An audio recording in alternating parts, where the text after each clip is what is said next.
Adults charged with a crime will receive a warrant or a summons from the police.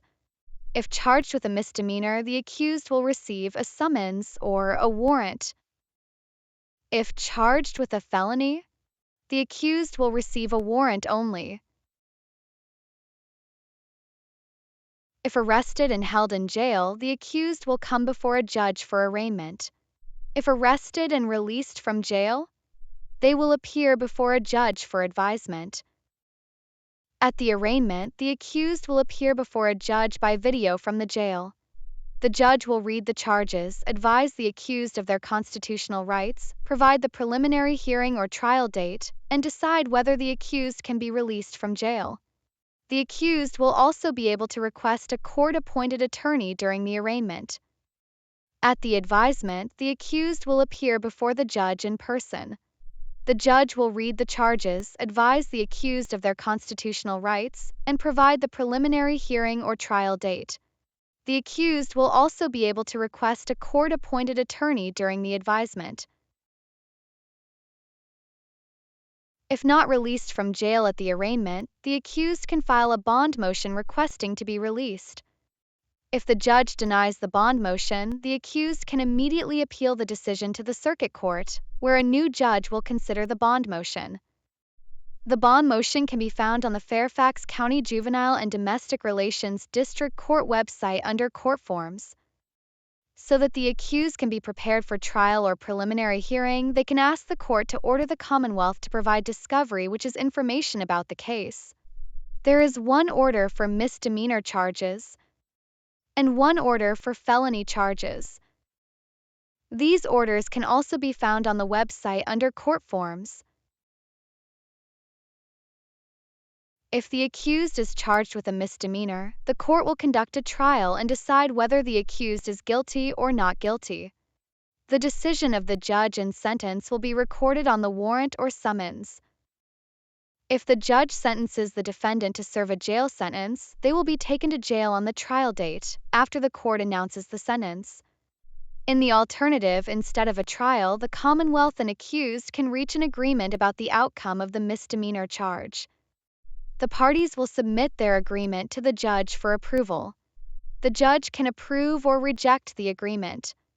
If the judge rejects the agreement, the case will be transferred to another judge.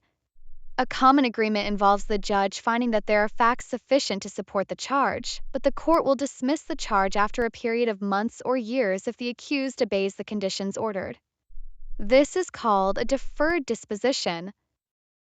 If the accused is charged with a felony, the court will conduct a preliminary hearing to determine whether the charge proceeds to trial in the circuit court.